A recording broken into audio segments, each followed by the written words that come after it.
Madame la Présidente, chère Marion, merci beaucoup pour cette invitation.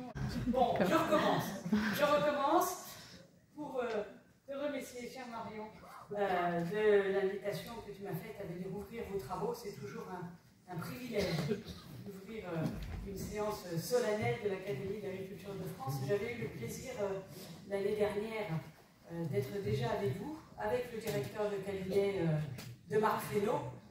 Vous avez brossé un panorama des priorités de l'action du ministre. Alors, vous vous doutez bien que je ne vais pas me livrer à cet exercice cette année. Le contexte fait que je ne suis absolument pas en situation de vous présenter les grandes orientations politiques du moment. Mais ce qui est vrai, c'est que les grands enjeux, on les connaît. Ce ne sont pas les mêmes que lors de la création de l'Académie d'agriculture, mais ils ne sont pas fondamentalement différents de ceux de l'année. En tout cas, les grands enjeux auxquels les secteurs dont le ministère a la charge, l'agriculture, la forêt, l'alimentation, les enjeux auxquels ces secteurs doivent faire face, nous les connaissons, qu'il s'agisse de renouvellement des générations en agriculture, de résilience des exploitations agricoles ou forestières, des entreprises, plus généralement des filières face aux enjeux de changement climatique, avec la nécessité de poursuivre, d'accélérer la transition agroécologique face à la multiplication des crises, les crises économiques, les crises climatiques, les crises sanitaires. Vous voyez en ce moment le nombre de maladies animales qui se développent en même temps. La question de la souveraineté alimentaire qui a été particulièrement mise en évidence pendant la crise de la Covid, puis la guerre en Ukraine, toujours d'actualité, l'importance d'une alimentation sûre, saine, durable, et puis aussi ce sujet qui est un de vos sujets d'aujourd'hui, ce qu'on appelle le concept One Health, c'est une interconnexion entre santé humaine, animale et environnementale. Ces grands enjeux, ils sont bien connus, prégnants. Évidemment, ce ministère les prend en charge, s'en occupe, mais votre académie aussi.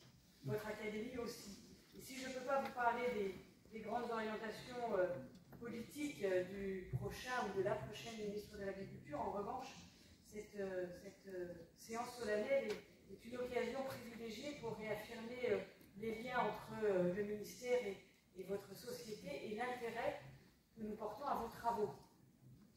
L'Académie a été créée à une époque où la priorité, c'était le développement de l'agriculture, sa modernisation, l'utilisation et l'amélioration des techniques existantes.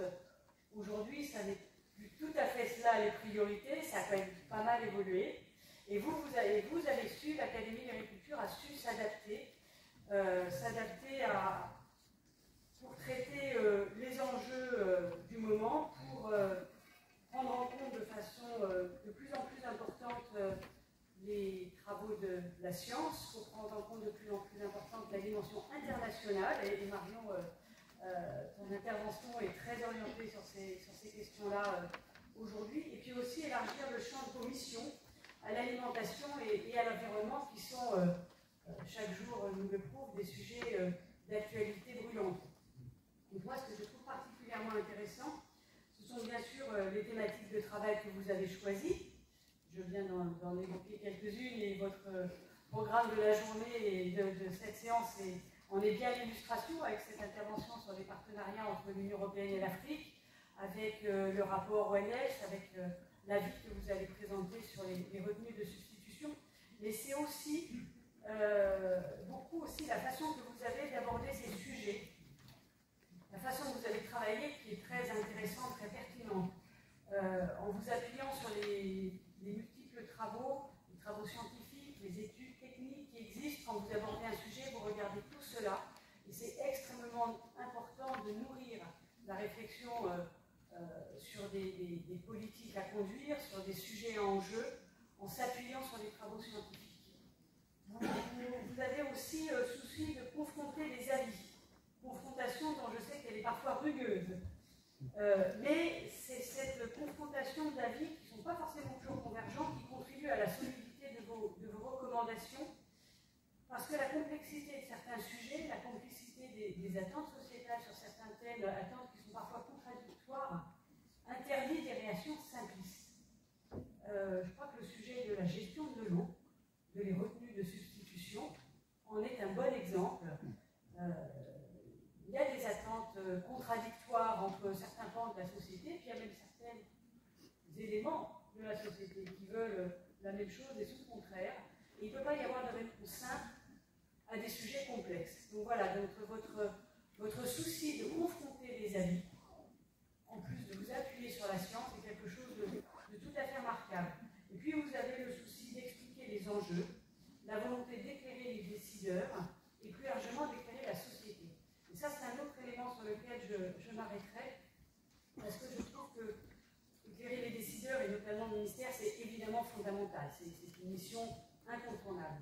Mais avoir le souci d'éclairer nos concitoyens, être attentif à la bonne compréhension par eux-mêmes d'enjeux, de sujets, de thématiques qui peuvent leur être proches ou éloignées, quelque chose de très important. Justement parce qu'il y a des sujets qui sont compliqués et qu'il ne peut pas y avoir de réponse simple. Je sais qu'il y a beaucoup d'enseignants, beaucoup d'étudiants qui sont attentifs à vos travaux, qui écoutent vos séances en direct ou en différé, qui lisent vos publications. Je sais aussi qu'il y a un certain nombre de personnes qui, parce qu'ils ont envie de mieux connaître les thématiques dont l'Académie de l'agriculture a la charge, dont elle s'occupe, qui veulent développer leurs connaissances dans ces domaines auxquels vous vous intéressez, s'appuient sur vos travaux. Et ça, c'est très, très important. Ce n'est pas forcément quelque chose que le ministère pourrait faire, mais vous le faites, et ça, c'est très important. Et puis enfin, la dernière chose, c'est que l'Académie est ouverte sur le monde. Ça se voit dans le choix des sujets de vos travaux, et puis aussi, bien évidemment, ça se voit par la présence de nombreux membres et correspondants étrangers au sein de l'Académie, dont les contributions sont d'une grande richesse, une très grande richesse. Et puis bien sûr, cette ouverture au monde, c'est aussi, disons-le, un des moyens de faire rayonner la France à l'étranger. Et l'Académie d'agriculture contribue, et ça c'est très très bien. Voilà les quelques mots que je voulais vous dire aujourd'hui, dans ce contexte un peu particulier qui ne me permet pas d'intervenir sur des sujets plus classiques. Mais je crois important de vous rappeler l'intérêt que le ministère porte à l'Académie d'agriculture pour les sujets dont elle s'occupe et pour la façon dont elle les prend en charge. Voilà, tout le monde l'a en tête, mais quand même je le dis, les Journées européennes du patrimoine ce week-end, ce sera, je l'espère, l'occasion pour beaucoup de monde d'aller voir l'Académie d'agriculture, d'aller voir vos locaux, votre bibliothèque, de se rendre compte du magnifique fonds documentaire dont vous disposez. Mais c'est pas à vous que je m'adresse, que par définition, vous connaissez tout cela très très bien. Et si jamais certains d'entre vous connaissez moins le ministère de l'Agriculture, c'est aussi journée porte ouverte au ministère de l'Agriculture. Nous ferons cette année quelque chose de pas classique, mais une des thématiques, et c'est celle que nous retenons ici, c'est patrimoine. Chers consoeurs, chers confrères, donc c'est la séance solennelle de rentrée. Et alors, on a prévu d'abord des remerciements au ministère qui nous accueille et qui, de plus, a une idée extrêmement claire, à mon avis, des conditions de notre dialogue, hein, puisque c'est bien en offreur d'expertise collective que nous nous plaçons par rapport au ministère. Et donc, merci au nom de toutes les personnes ici présentes, à Cécile Bigot et au-delà à tout le ministère. Nous avons prévu un déroulement en fait en deux parties, et pour vous permettre de vous exprimer, parce que je pense que la salle est aussi, a aussi des visions sur tout ce qu'on va aborder, après l'intervention de Cécile, après la mienne sur ce sujet de l'année qui sont les partenariats Afrique-Europe sur les systèmes alimentaires, après l'intervention de notre secrétaire perpétuel sur le bilan de l'année, hein, où en sommes-nous de nos activités. Nous avons prévu une séance de questions-réponses, donc enfin de questions, parfois sans réponse, mais enfin en tous les cas de questions. Donc ce sera à vous la parole. Avant de passer à la deuxième partie au cours de laquelle nous remettrons quelques médailles pour saluer des personnes qui se sont particulièrement engagées au service de l'Académie. Et puis des médailles d'or. Donc là, vous connaissez, on a dans la salle quelques-unes de ces personnalités qui auront ces médailles d'or. Malheureusement, et on vous le signalera, il y a quelques personnes qui n'ont pas pu venir. Hélène Bergès, c'est en Chine, c'était pas facile de faire l'aller-retour. Enfin, on a quelques obstacles de ce type-là, mais sinon, la majorité des médaillés sont là. Et donc, nous remettrons ces médailles. Et ensuite, ce sera les prix. Donc, des prix qui vont être annoncés aujourd'hui et des prix qui seront simplement mentionnés pour mémoire, puisqu'ils ont déjà été remis à leurs bénéficiaires. Voilà, donc c'est des romans, et pour ceux qui auront encore le temps, un peu de l'amitié, parce que se retrouver physiquement, c'est aussi une occasion festive. Alors, je me permets pour ma part de vous parler un peu plus du sujet qu'on a abordé cette année. Vous savez que le seul privilège, ou un des privilèges, je ne sais pas bien, des présidents en fonction de l'Académie d'agriculture de France pendant l'année de leur présidence, c'est de choisir un thème de travail. Marie-Françoise avait bien travaillé celui de l'éthique et de l'expertise académique. Je crois que c'est encore en cours et que vous continuez, que vous avez eu des brillants exposés en début de semaine, n'est-ce pas? Donc, pour ma part, j'ai proposé un thème qui est celui des systèmes alimentaires, et non pas de l'agriculture, des systèmes alimentaires, et des partenariats, du renouveau des partenariats entre Afrique et Europe. Alors pourquoi ce thème? Je pense que vous êtes tous convaincus que c'est quelque chose qui n'est pas acquis, ni en Europe, ni en Afrique, que la sécurité alimentaire redevient un enjeu majeur. Elle a rarement été oubliée, mais disons que maintenant, je pense que, y compris au plan politique, c'est une priorité. Et faut-il citer des chiffres et les perspectives démographiques? À la fois en Afrique, la perspective de 2,5 milliards d'habitants en 2050. Donc comment est-ce qu'on va nourrir, employer, maintenir 2,5 milliards d'habitants? Et comment chez nous, le mouvement inverse, c'est-à-dire comment le vieillissement des populations, le remplacement, la démographie, notamment agricole, mais également générale, comment assurer, disons, cette sécurité alimentaire dans les conditions macroéconomiques, politiques et sociales que je vous décris en quelques mots. Alors en Afrique, c'est paradoxal, puisque la production d'aliments a augmenté, je crois que pour les végétaux, c'est 2,6% par an, c'est plus que l'augmentation mondiale, c'est presque autant que l'Asie, mais la population grandit tellement vite en parallèle, et puis l'augmentation du niveau de vie de certains d'entre eux fait que, de fait, la sécurité alimentaire est moins bien assurée. Comme chez nous, les maladies métaboliques, le trop de sucre et le trop de gras, je veux dire, ça n'est pas relié à des conditions géographiques, par contre, c'est souvent relié à des conditions économiques, avec le fait que ces denrées sont souvent moins chères que d'autres. Et par ailleurs, le fait que de grandes superficies sont consacrées à ce qu'on appelle les cultures de rente. Et voilà, donc un certain nombre de questions sur la détérioration des systèmes environnementaux, la détérioration de la transhumance et les problèmes de sécurité qui aggravent la sécurité alimentaire. Bref, des deux côtés de la Méditerranée, la sécurité alimentaire n'est pas assurée. Et ça n'est, bien sûr, l'agriculture est un des facteurs essentiels de cette sécurité alimentaire, mais n'est pas le seul, puisque lorsqu'on parle de déséquilibre alimentaire, on parle d'accès à un régime équilibré, on parle d'éducation à l'alimentation, on parle de transport, de conservation, de distribution. Bref, ce sont bien les systèmes alimentaires dans leur ensemble qu'il faut regarder, et non pas la seule production agricole, qui garde un rôle essentiel, mais pas tout seul. Madame la Présidente, chère Marion, merci beaucoup pour cette invitation à me permettre d'ouvrir vos travaux. J'avais déjà, je suis très heureuse, très heureuse encore une fois que le ministère.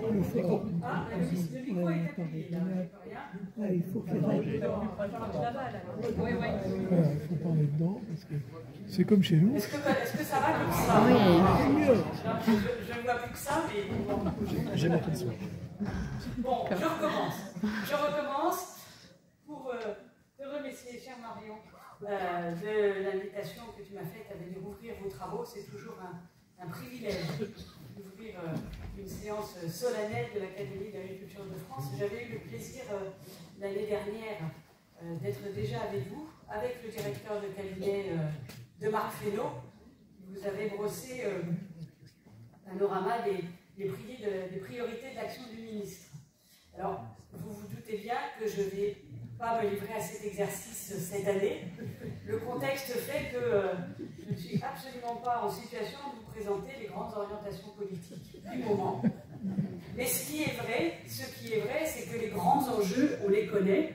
Ce ne sont pas les mêmes que lors de la création de l'Académie d'agriculture, mais ils ne sont pas fondamentalement différents de ceux de l'année. En tout cas, les grands enjeux auxquels les secteurs dont le ministère a la charge, l'agriculture, la forêt, l'alimentation, les enjeux auxquels ces secteurs doivent faire face, nous les connaissons, qu'il s'agisse de renouvellement des générations en agriculture, de résilience des exploitations agricoles ou forestières, des entreprises, plus généralement des filières face aux enjeux de changement climatique, avec la nécessité de poursuivre, d'accélérer la transition agroécologique face à la multiplication des crises, les crises économiques, les crises climatiques, les crises sanitaires.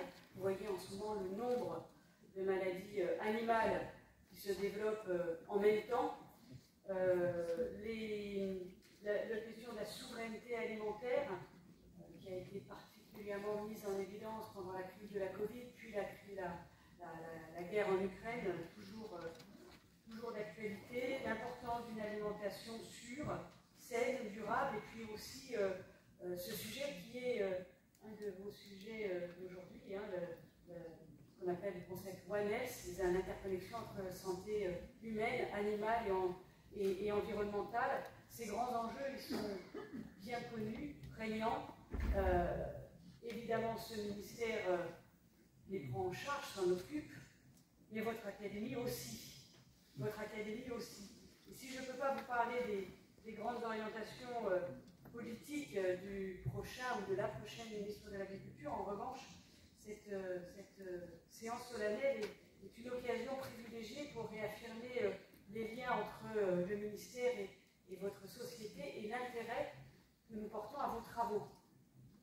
L'Académie a été créée à une époque où la priorité, c'était le développement de l'agriculture, sa modernisation, l'utilisation et l'amélioration des techniques existantes. Aujourd'hui, ça n'est plus tout à fait cela les priorités, ça a quand même pas mal évolué. Et vous avez su, l'Académie d'agriculture a su s'adapter pour traiter les enjeux du moment, pour prendre en compte de façon de plus en plus importante les travaux de la science, pour prendre en compte de plus en plus importante la dimension internationale. Et Marion, ton intervention est très orientée sur ces questions-là aujourd'hui. Et puis aussi élargir le champ de commission à l'alimentation et à l'environnement, qui sont, chaque jour nous le prouve, des sujets d'actualité brûlante.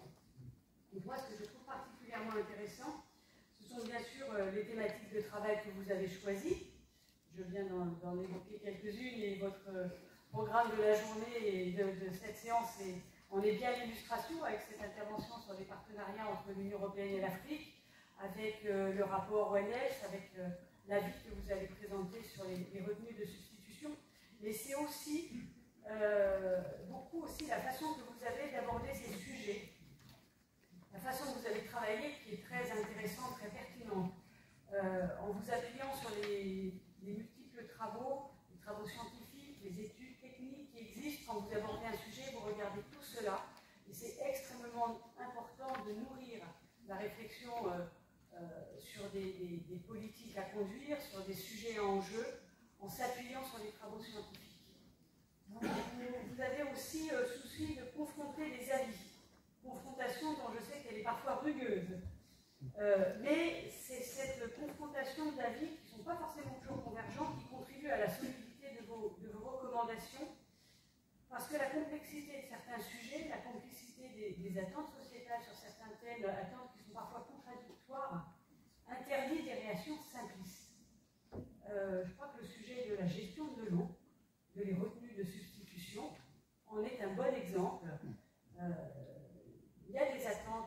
contradictoire entre certains pans de la société, puis il y a même certains éléments de la société qui veulent la même chose et son contraire.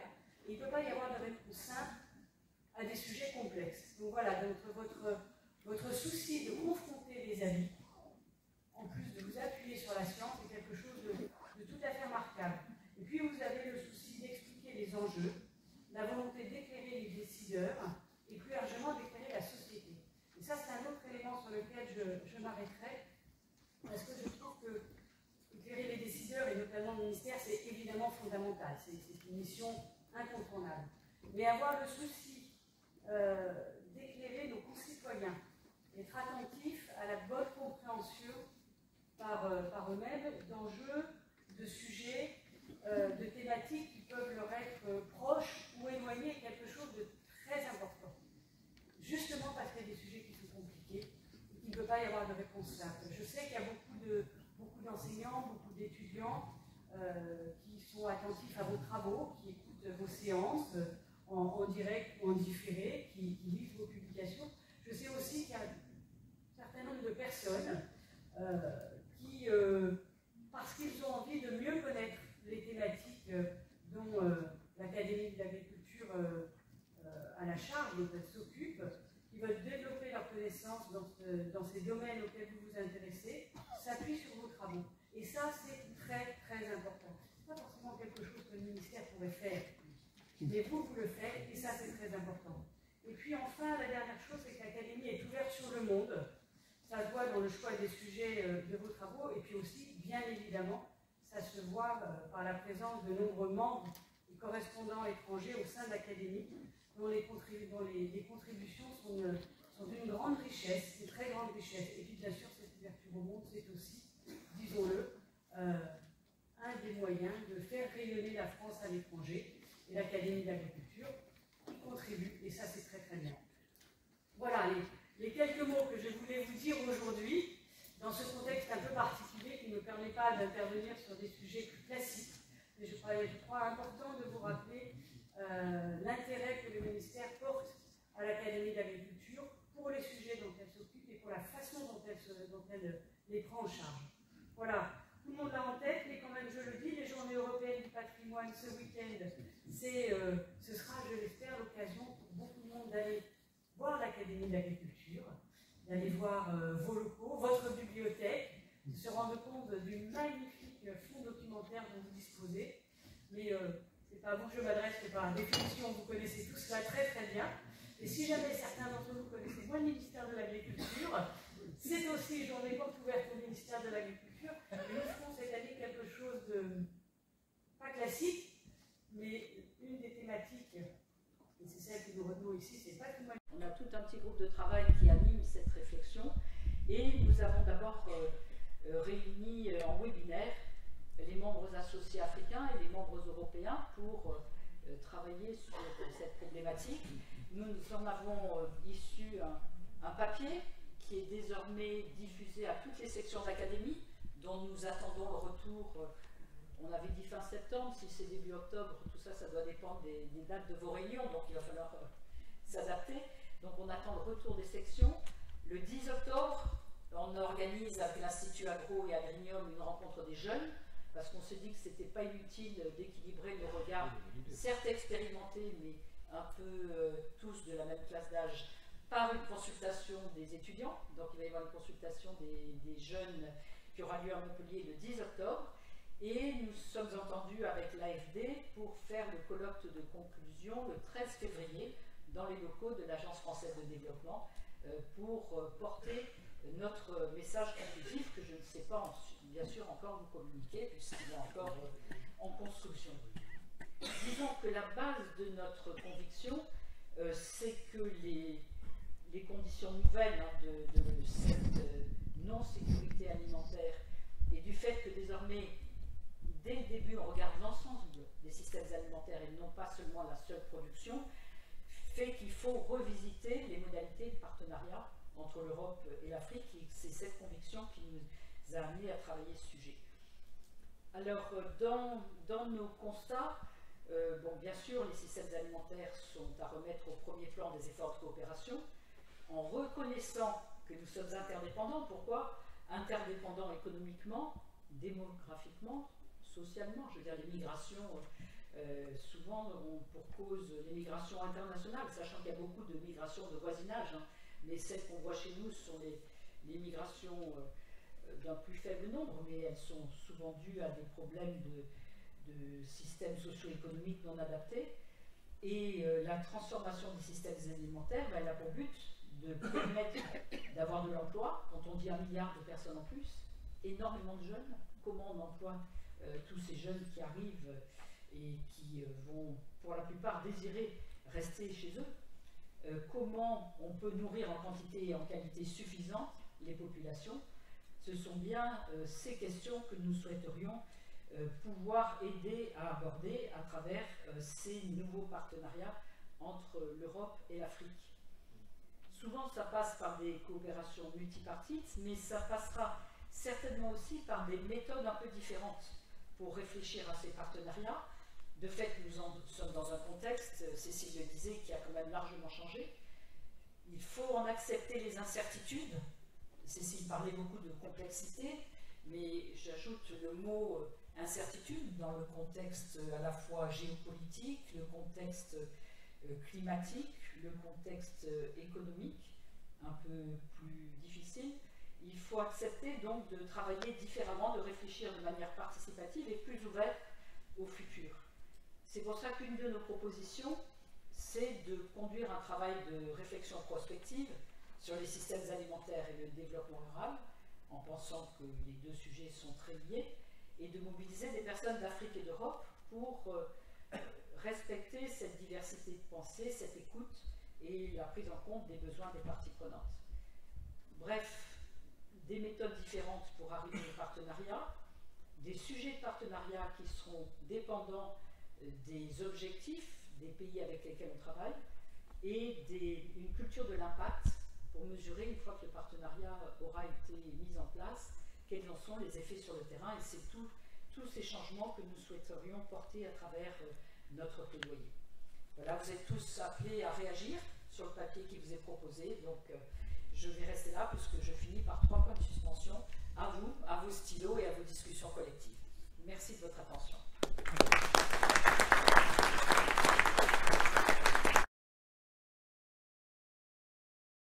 Voilà, le bilan d'activité. Donc la diapositive suivante, vous avez tout le temps de la voir puisqu'elle était en fond d'écran tout à l'heure. C'est vraiment, voilà, je ne vais pas le répéter, c'était vraiment le message principal de l'Académie. Et vous-même, Madame la secrétaire générale, vous avez repris ces messages-là. Voilà, donc la diapositive suivante, je vais dans le temps, hein, et ce qu'il se passe en janvier, c'est un renouvellement et une féminisation des membres de l'Académie et du bureau. Et j'en discutais juste à l'entrée avec Gérard Tambon qui me disait, mais chaque année, il y a beaucoup de monde. Et en janvier 2024, il y avait particulièrement beaucoup de monde. Nous avons eu 22 personnes nouvelles et des titularisations. Et nous avons eu une féminisation du bureau qui était exceptionnelle, puisqu'on a eu la conjonction d'une présidente et d'une secrétaire générale. Et je voudrais dire que du coup, l'Académie s'est affirmée comme équilibrée en âge. On a regardé la pyramide des âges qui est quand même très étalée en genre et en métier, avec des personnalités du monde scientifique et des personnalités du monde public et économique, je dirais à parité. Et c'est cette richesse qui fait la spécificité de l'Académie. Et à ce moment-là, nous avons fait un communiqué de presse pour mettre en valeur l'Académie. Et Patrice Robichon a fait un petit travail et dans le cadre du bilan financier sur les heures de bénévolat des membres. Et je voulais le signaler, ça c'est rien qu'en prenant les personnalités de l'Académie qui ont des engagements collectifs. Et on arrive à 7000 heures de bénévolat, une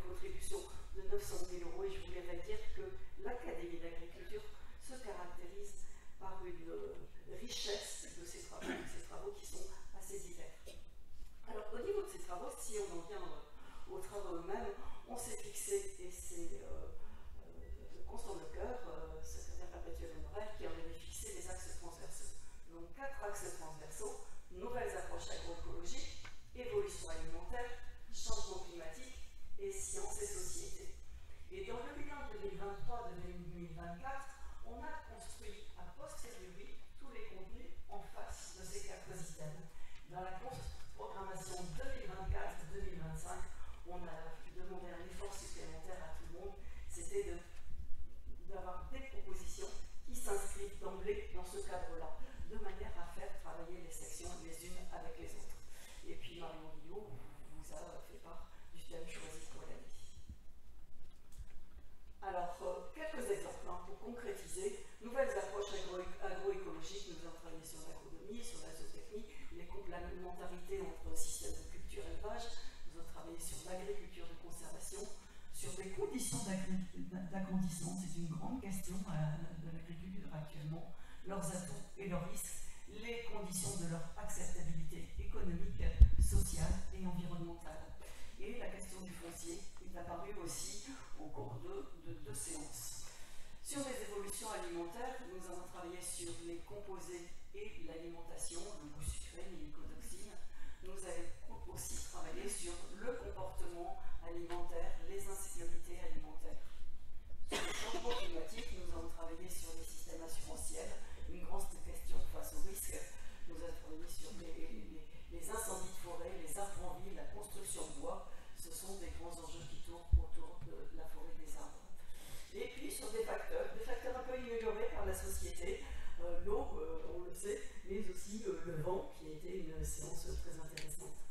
Sciences et société, nous avons travaillé sur apprendre des dynamiques collectives, les laboratoires vivants, apprendre des sciences du comportement et de la transition, et aussi sur l'histoire qui fait une spécificité de l'académie, l'histoire des domestications, du foncier, la rentabilité des terres. Donc, voilà, toute une série de thèmes historiques. Alors, un temps particulier sur lequel je voudrais revenir, c'est le temps. Nous avons un colloque qui est installé depuis 6 ans, le colloque État de l'agriculture. Et c'est un temps, voilà, qui est un peu un temps de réflexion pré-salon de l'agriculture. On n'est pas dans le salon, mais juste avant.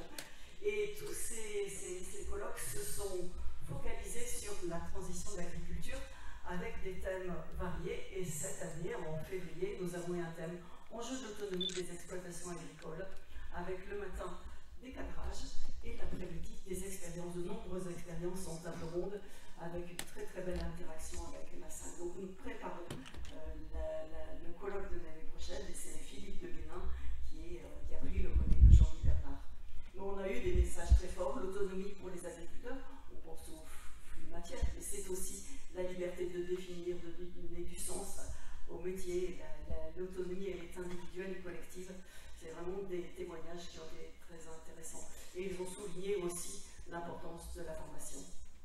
En mars, pour la première fois dans son histoire, le salon a tenu, grâce notamment à Pierre de Porto et Constant Lecoeur, un stand propre de l'académie. Et c'était une journée très intéressante pour le rayonnement de l'académie, où on a eu beaucoup de membres à visiter, en particulier de membres étrangers, de membres du GID, des invités internationaux, mais aussi pour les sections qui se sont chacune efforcées de tenir une journée avec des jeux sur un thème et d'interagir avec le public qui était là.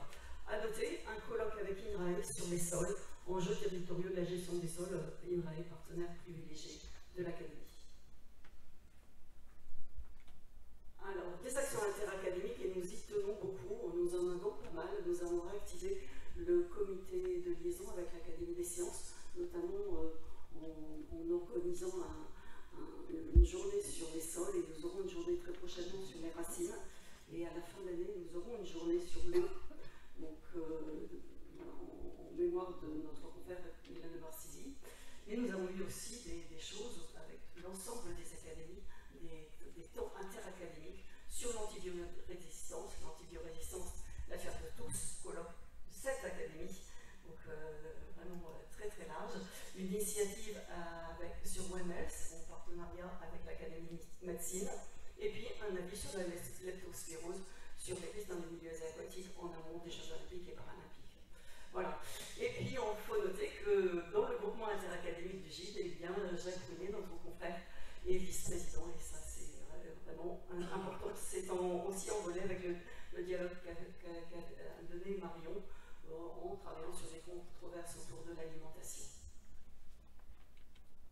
Alors, deux petits focus sur les deux rapports en fait, que nous avons mis en exergue cette année, qui sont sortis en 2023, fin 2023, mais on les a mis en avant tout au long de l'année, notamment par une conférence de presse. Le premier a été animé par Raphaël Laval, c'est One Health, contribution de la santé des plantes, des sols, de l'eau, de l'air et de l'environnement. L'idée c'était de souligner les interactions avec différents comportements environnementaux et l'importance que jouent les micro-organismes. Il est sorti de ce rapport des recommandations, organiser l'espace, les pratiques agronomiques pour limiter les conséquences, surveiller les échanges par une épidémiosurveillance rigoureuse, ne pas oublier les leçons du passé, maîtriser les risques de franchissement de barrières d'espèces.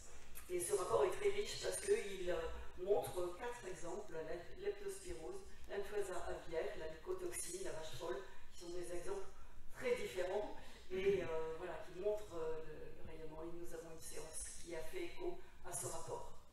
Et le deuxième rapport qui est sur les réserves de substitution, je voudrais insister sur le fait que ça a été une séquence pour l'Académie assez importante dans ses modalités, puisque nous avons eu un rapport, une séance de croisée en interne qui a permis le dialogue, puis un avis et un vote. Et nous avons publié et l'avis et les avis divergents. Et nous avons tenu une conférence de presse, nous avons mis les avis sur les réseaux sociaux, et nous avons à la suite de ça créé un groupe de travail sur l'eau beaucoup plus large que les réserves. Donc évidemment, nous avons pointé l'importance de l'eau, les réseaux d'observation, l'importance de surveiller les impacts. Nous avons souligné que les réserves, au cas par cas, mais en tout cas, il y a une nécessité de la transition des systèmes agricoles pour rechercher la sobriété en eau, en intrants, dans un cadre d'agroécologie, et que la gouvernance de l'eau était aussi une condition majeure pour un partage équitable entre les acteurs. Donc voilà, à la fois sur les modalités, à la fois sur le fond. Créé lettre de mission de Constant Lecoeur, fin 2023, sur le foncier, pourquoi et comment transformer la gouvernance foncière. L'expertise académique et éthique, qui a vraiment fait un remarquable travail et qui le décline encore actuellement, intersection. Approche territoriale de la gestion de l'eau dans un contexte plus large que celui des réserves, engrais azoté, nutrition azotée des cultures. Et nous souhaiterions, et c'est en réflexion, ça a été en réflexion toute l'année, dans ces deux groupes de travail nouveaux, les dimensions multifonctionnelles de la forêt et l'usage des données d'intelligence artificielle en agriculture. Voilà, alors le projet, il est structuré suivant ces 4 axes. Vraiment, voilà, ça doit maturer, je dirais, tout au long de l'année. Nouvelles approches écologiques, il a été mis en exergue l'intérêt de travailler sur les freins à la mise en œuvre et sur les sorties du groupe de travail autour de l'azote. Sur l'évolution alimentaire, les sections concernées ont vraiment mis l'accent sur la précarité alimentaire avec 3 séances qui seront sur ce sujet. Sur le changement climatique, on est beaucoup autour des nexus, finalement, comment concilier eau, énergie, agriculture, alimentation, et puis sur les extrêmes, la variabilité. On travaillait avant sur des tendances et maintenant on travaille de plus en plus sur des enchaînements en fait. Et sur les sciences et sociétés, la mobilisation des savoirs scientifiques, savoirs de la société, sur le microbiote qui interagit dans de nombreux champs. Voilà, des productions éditoriales, nous en avons beaucoup en interne, le Flash Info, Christine anime, le mensuel, vraiment vous le connaissez, je pense que c'est un rayonnement énorme, nous avons 70 000 abonnés, et Christian Savert est présent, il va être repris cette année par Philippe Prévost, mais on a eu une grande œuvre qui a permis le rayonnement de l'Académie. Notre objectif, c'est d'améliorer la liste de diffusion, en particulier dans le cercle de l'enseignement et de la recherche. Des séances, des colloques, avec quasiment 3000 abonnés sur la chaîne YouTube, donc voilà, c'est bien repris. Et puis des ouvrages. On a souhaité arrêter la connexion, mais pour s'ouvrir à une diversité de maisons d'édition, soutenir la contribution à la diffusion d'ouvrages d'académiciens, et puis favoriser les recensions. Donc j'ai une petite diapositive, voilà, que j'ai pris un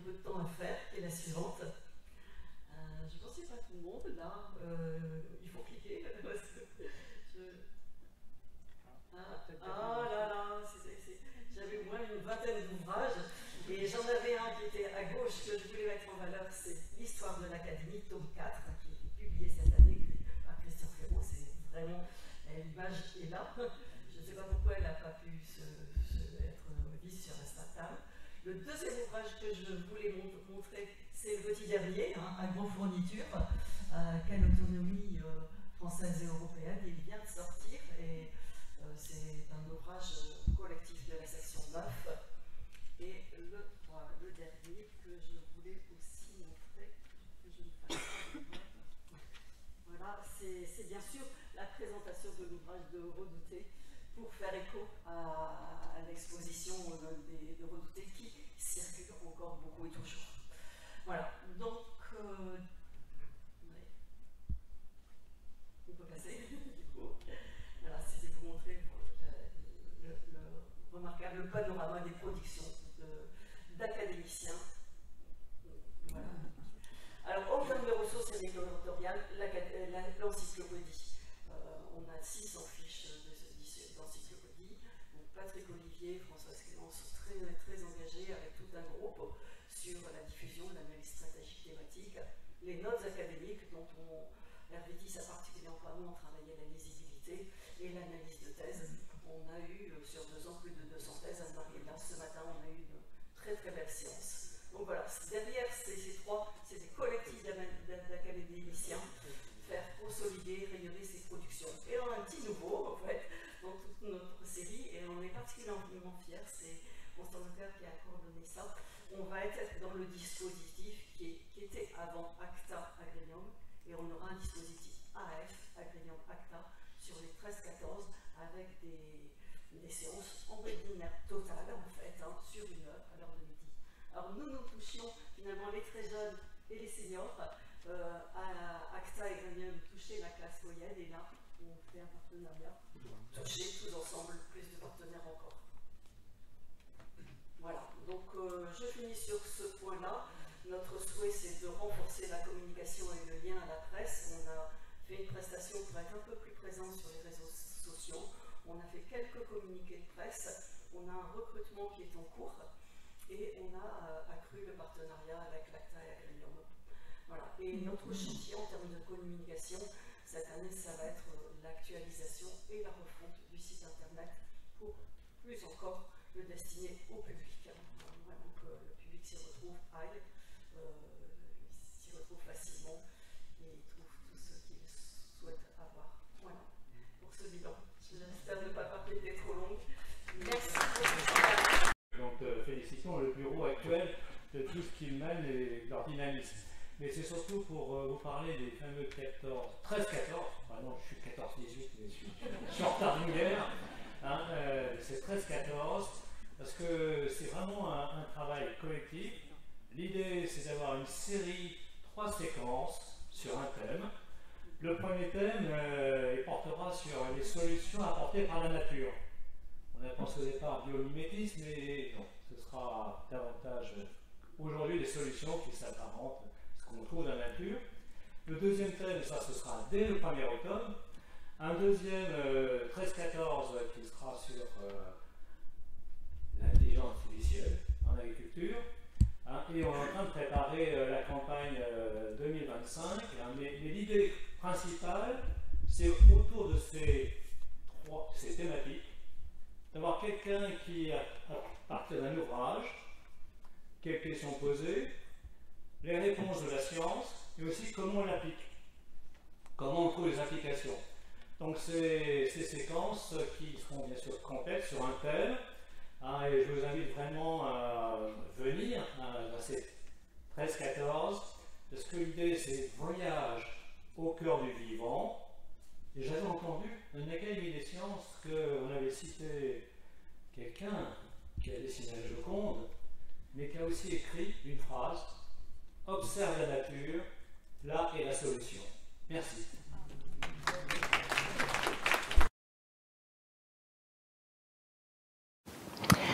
Chères académiciennes, chers académiciens, chers collègues et amis, tout d'abord, je suis très honorée par le diplôme de médaille d'or que me décerne l'Académie d'agriculture de France. Permettez-moi de retracer en quelques mots mes activités en plus de 40 ans de carrière de recherche.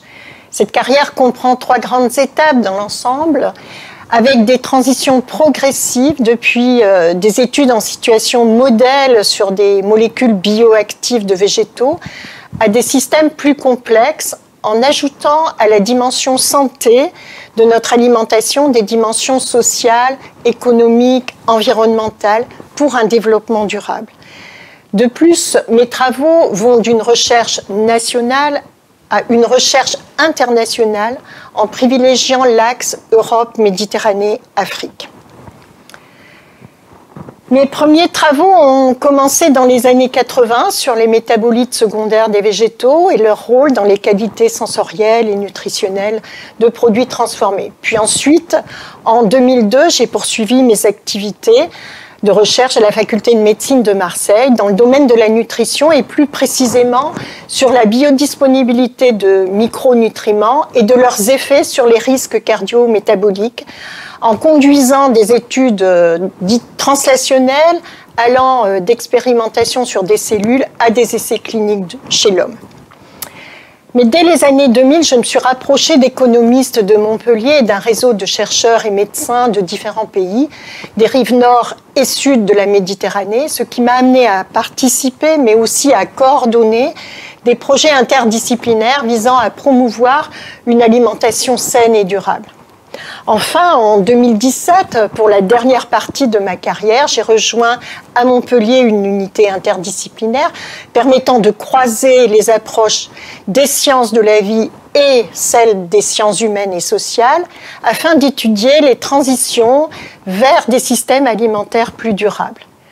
Au-delà de l'interdisciplinarité, il m'est apparu important d'enrichir mes travaux par des sciences participatives pour des solutions réalistes tenant compte des cultures, du tissu économique et des problèmes aussi de ressources, notamment en eau et de biodiversité. Ceci dans différents territoires, en Afrique du Nord et en Afrique subsaharienne, où la malnutrition existe toujours sous ces 3 formes, sous-nutrition avec de graves carences, en particulier en nutriments, des déficits en micronutriments et des problèmes d'obésité. J'ai ainsi collaboré avec des collègues européens et africains, des chercheurs aussi du OneCGR, et ainsi avec des acteurs socio-économiques qui sont toujours une grande source d'inspiration. Permettez-moi ici de remercier tous mes collègues français, d'INRAE, de l'INSERM, du CIRAD, du CIAM-IAM de Montpellier, de l'IRD, de l'Institut Agro et des universités d'Aix-Marseille et de Montpellier avec qui j'ai eu un immense plaisir à collaborer. Dans un enjeu d'inscrire tous ces travaux collaboratifs dans la science de la durabilité, je continue une activité d'expertise sur l'alimentation et les systèmes alimentaires. D'une part, en tant que responsable scientifique à l'Agence nationale de la recherche, notamment dans la coordination du partenariat sur les systèmes alimentaires intitulé Future Food, qui est cofinancé dans le cadre d'Horizon Europe et qui rassemble 84 partenaires de 29 pays. La mission de Future Food est d'accélérer la transformation des systèmes alimentaires nationaux, européens et mondiaux en veillant à ce qu'ils soient sûrs, durables et sains pour tous, mais aussi résilients et respectant les limites planétaires. D'autre part, j'exerce aussi en tant que nutritionniste au HLPE-FSN, qui est le groupe d'experts de haut niveau sur la sécurité alimentaire et la nutrition, qui dépend du Comité de la sécurité alimentaire mondiale, ou CSA, organe des Nations Unies en charge de l'évaluation de la science liée à la sécurité alimentaire et à la nutrition au niveau mondial. Enfin, je suis depuis 2020 en charge des relations internationales de la Société française de nutrition qui organise avec la Fédération française de nutrition le Congrès mondial de nutrition à Paris en 2025 sur le thème Sustainable Food for Global Health. Je vous remercie de votre attention. Oui, lorsque le 18 septembre 1964, jour de ma première pré-rentrée au lycée de Robillard, je n'imaginais pas que 60 ans après, jour pour jour, l'Académie me décernerait sa médaille d'or. Et dans cette salle, en plus, où pendant 14 ans que j'étais sous-directeur, j'ai présenté et défendu nombre de projets de décrets, projets d'arrêtés qui ont remodelé l'enseignement agricole. Alors pour tout cela, je vous remercie. Je remercie l'Académie d'agriculture de m'avoir honoré, mais je veux dire que l'enseignement agricole, c'est une grande aventure collective. Et je ne saurais passer sous silence un certain nombre de nos collègues qui ont été particulièrement proches du travail que j'ai pu faire. Je laisse de côté les ministres, hein. Bon, mais lorsque Paul Vial est venu me chercher à Rouen pour devenir sous-directeur ici, là aussi je n'imaginais pas que ce serait pour 14 ans. Pendant cette période, j'ai eu de contact avec de très nombreuses personnes, en particulier les Dijonnais. Alors je ne vais pas les citer tous parce qu'un grand nombre sont membres de l'Académie et je craindrais d'en oublier. Puis les personnalités qui travaillaient aussi dans la sous-direction. La sous-direction, c'était entre 50 et 60 personnes. On imagine que le travail administratif se fait comme ça rapidement s'il n'y avait pas de multiples chargés d'études, chargés de missions. Eh bien, nous n'en arriverons pas à sortir le cadre administratif sur lequel fonctionne l'enseignement agricole aujourd'hui. Lorsque j'ai quitté l'inspection générale, vous m'avez recueilli Jean Boulias, c'est Bertrand Hervieux qui m'a fait connaître le comité de déontologie du Conseil général. Vaste programme, vaste programme. Et Henri Nallet est venu me chercher pour faire partie de l'Observatoire national de l'enseignement agricole, ce haut lieu un peu redouté d'analyse des politiques publiques conduites dans l'enseignement agricole. Alors, nous publions un certain nombre de rapports, certains ont déplu, le mandat n'a pas été renouvelé, et donc je me suis retrouvé disponible. C'est une raison pour laquelle Henri Nallet a suggéré au ministre à l'époque de me donner une mission de préfiguration d'un comité d'histoire de l'enseignement agricole. C'était en 2015. On préfigure toujours. Entre-temps, nous avons publié un certain nombre d'ouvrages, en particulier un ouvrage sur le centenaire de la loi du 2 août 1918, qui a été une grande charte de l'enseignement agricole antérieure. Et puis en 2022, nous avons publié un dictionnaire de l'enseignement agricole. Un dictionnaire avec 53 rédacteurs, 185 notices, bref, un ouvrage que l'on voulait être de référence, et je crois qu'en effet, il l'est un peu. Et la même année, avec mon ami Philippe Mauban, on a publié, recueilli le témoignage de 32 acteurs des années 60 à 2000, sous le titre, qui n'est pas de nous, mais qui est le titre donné par l'éditeur, c'est un bel hommage, l'invention des idées, le défi réussi de l'enseignement agricole français. Alors, je ne voudrais pas terminer sans remercier tous ceux avec qui j'ai travaillé. Je ne vais pas citer ici, mais je vois Brigitte Lequier, je vois Constant Lecoeur, j'aperçois même notre ami Hervé, Jean-Jacques Hervé. Mais je voudrais citer deux personnes qui sont avec moi aujourd'hui, et sans la complicité amicale de l'un et de l'autre, dont le soutien a été permanent, je n'aurais peut-être pas été jusqu'au bout. Je voulais citer Jean-Claude Giraud et Hervé Safi. Et puis, je voudrais rendre hommage à deux de nos anciens, deux acteurs immenses de l'enseignement agricole, l'un aussi discret et silencieux que l'autre était exubérant et tonitruant, le sphinx d'un côté, le flamboyant de l'autre. Je veux parler de Jean Rubin et de Hervé Bichat.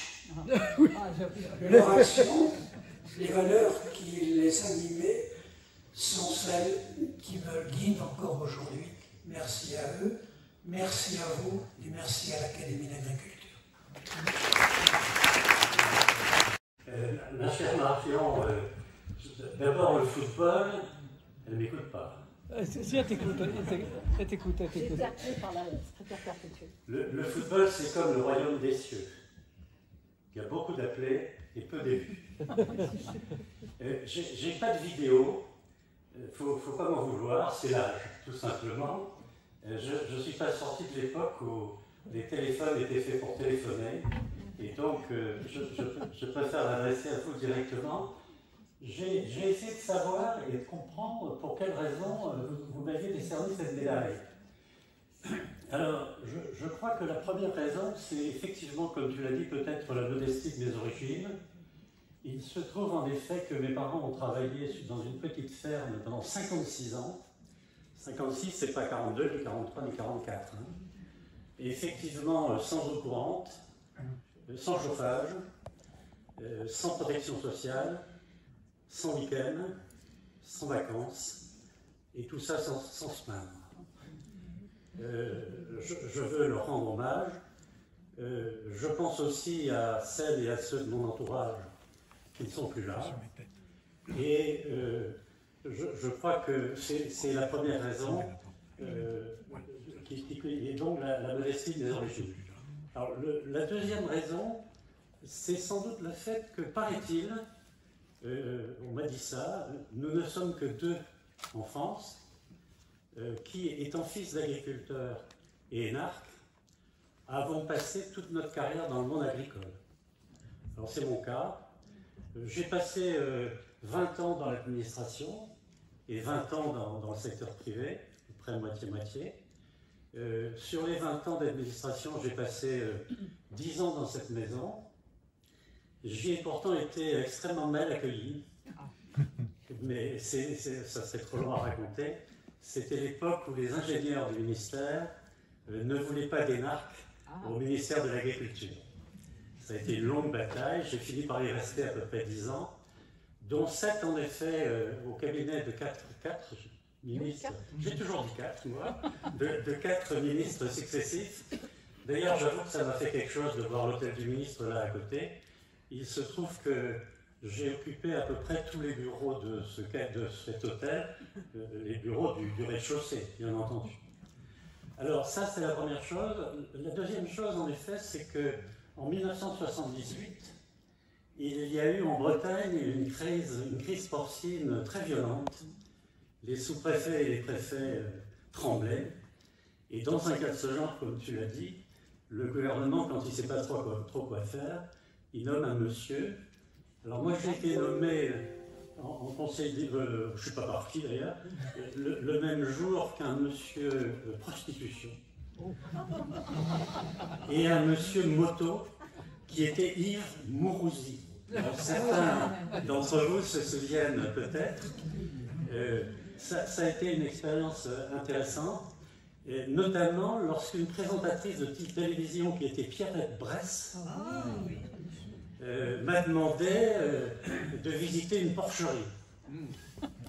Elle est arrivée avec son manteau de fourrure et ses talons hauts, et le canard enchaîné qui s'occupait beaucoup de tout ça a titré « Ce fut un grand moment ». Alors, après le support, bon, c'est un peu trop long aussi d'expliquer pourquoi je suis rentré dans le secteur privé.